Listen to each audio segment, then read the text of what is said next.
बिहार में एक बार deputy CM, 2 बार CM और दशकों तक विधायक रहने वाले कर्पूरी ठाकुर के बारे में एक किस्सा बहुत प्रचलित है। एक बार जनता पार्टी ने कर्पूरी ठाकुर के साथ साथ उनके बड़े बेटे रामनाथ ठाकुर को भी असेंबली का टिकट दे दिया। इस बात से कर्पूरी ठाकुर इतने नाराज हुए कि उन्होंने लिस्ट से अपना नाम वापस ले लिया। कर्पूरी ठाकुर ने कहा कि एक परिवार से एक ही व्यक्ति को टिकट मिलेगा। अगर पार्टी को मेरे बेटे में ज़्यादा राजनीतिक प्रतिभा दिखती है तो मैं खुशी से अपना नाम वापस लेता हूं। यूपी में चौधरी चरण सिंह ने भी कुछ ऐसी ही मिसाल कायम की थी। वो जब तक स्वस्थ रहे कभी भी बेटे अजीत सिंह को पॉलिटिक्स में आने नहीं दिया। लेकिन आज की सियासत बहुत बदल गई है। अब तो एक ही परिवार में सांसद, मंत्री, विधायक सब आते हैं। तो क्या उत्तर प्रदेश चुनाव में भी परिवारवाद को चुनौती मिलेगी? देखिए टेलीसीरीज का यह episode, UP an election gimmick.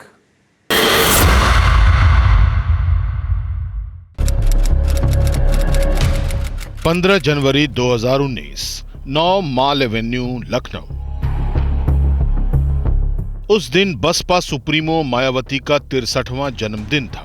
राजनीति को एक ऐतिहासिक तस्वीर का तोहफा मिलने वाला था। मायावती जिस पार्टी पर अपनी हत्या का षड्यंत्र रचने का आरोप लगाती थी, उसी समाजवादी पार्टी के चीफ अखिलेश यादव उनके दरवाजे पर तोहफा लेकर खड़े थे।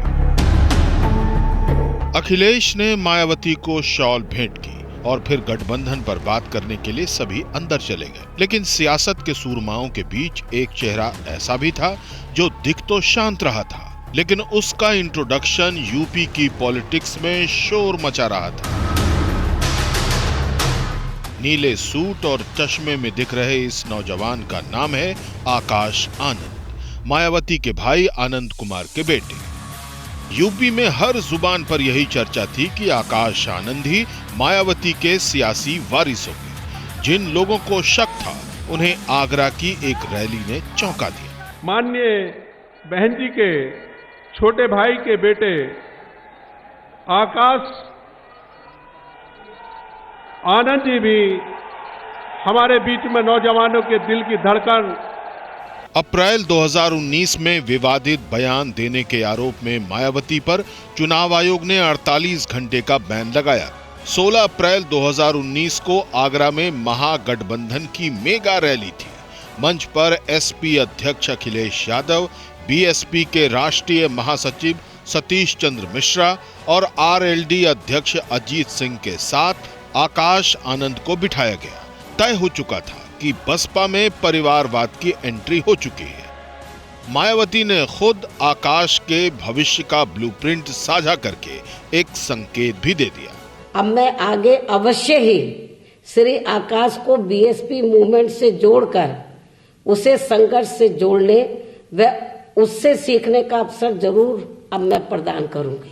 जिस यूपी को दिल्ली पहुंचने का रास्ता माना जाता है, वहां कई सियासी पार्टियां अस्तित्व में हैं। लेकिन मोटे तौर पर समाजवादी पार्टी, बहुजन समाज पार्टी, कांग्रेस और बीजेपी ही पूरे प्रदेश में असर रखती है। इसमें कोई शक नहीं कि गांधी परिवार के बगैर कांग्रेस और यादव परिवार के बगैर समाजवादी पार्टी का वजूद नहीं रहेगा। लेकिन ये फैक्ट इन पार्टियों की बजाय बीजेपी कैश करती रही है, वो भी अपनी स्टाइल में।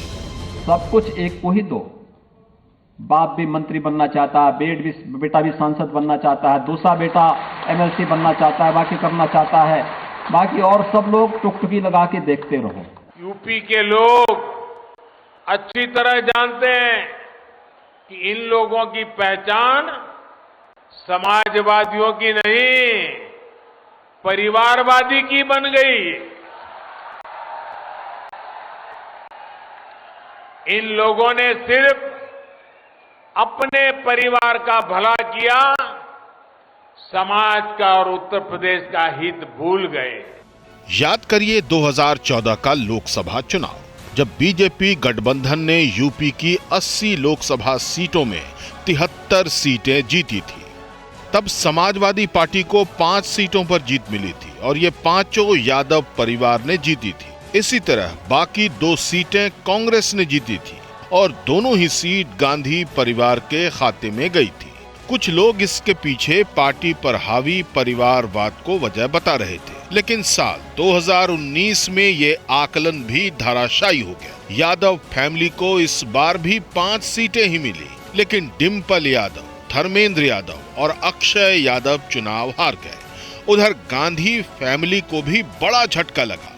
राहुल गांधी अमेठी की सीट हार गए।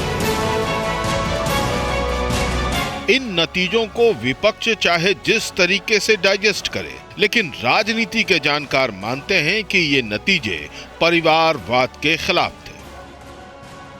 इसकी आलोचना करके मोदी जी को और भाजपा को 2 फायदे होते हैं। एक तो वो परिवारवाद चूंकि लोकतंत्र की भावना के सचमुच विपरीत है, इसलिए वो ये दिखाने में कामयाब होते हैं, लोगों को बताने में कि ये लोकतंत्र विरोधी है परिवारवाद। इससे दूसरा फायदा होता है उनको कि वो भारतीय जनता पार्टी को और अपने आप को भी इस लोकतंत्र की इस बीमारी से या इस विकृति से अलग करके दिखाने में कामयाब होते हैं। और ये छवि लोगों के दिमाग में साफ बनती है कि भाई भाजपा एक ऐसी पार्टी है जहां पर परिवारवाद नहीं चलता, जिसके शिखर पर आने के लिए किसी परिवार का होना जरूरी नहीं है, और कोई भी सामान्य कार्यकर्ता भी किसी भी परिवार से और वर्ग से आता हो वो भाजपा में ऊपर पहुंच सकता है, उच्चतम स्थिति तक पहुंच सकता है, प्रधानमंत्री भी बन सकता है। तो ये 2 लाभ मोदी जी को और भारतीय जनता पार्टी को परिवारवाद की आलोचना करके होते हैं। उत्तर प्रदेश में वंशवाद को कई जगहों पर मान्यता मिल चुकी है। पश्चिमी यूपी में प्रभाव रखने वाली राष्ट्रीय लोकदल इसका सबसे ताजा उदाहरण है। किसानों के मसीहा माने जाने वाले चौधरी चरण सिंह की विरासत संभालने वाले छोटे चौधरी अजीत सिंह का 6 मई 2021 को कोविड की वजह से निधन हो गया।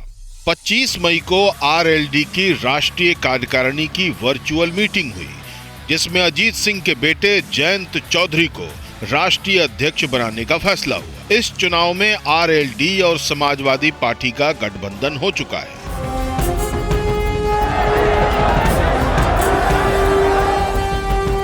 पश्चिमी यूपी में बीजेपी के नेता जब चुनाव प्रचार में उतरेंगे तो यादव और चौधरी परिवार पर परिवारवाद के बाण भी छोड़ेंगे।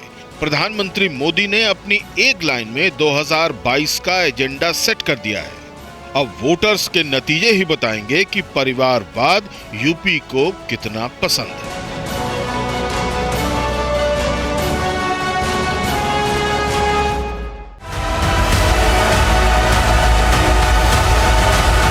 परवाह देश की, सोमवार से शुक्रवार रात 10 बजे TV9 भारतवर्ष पर।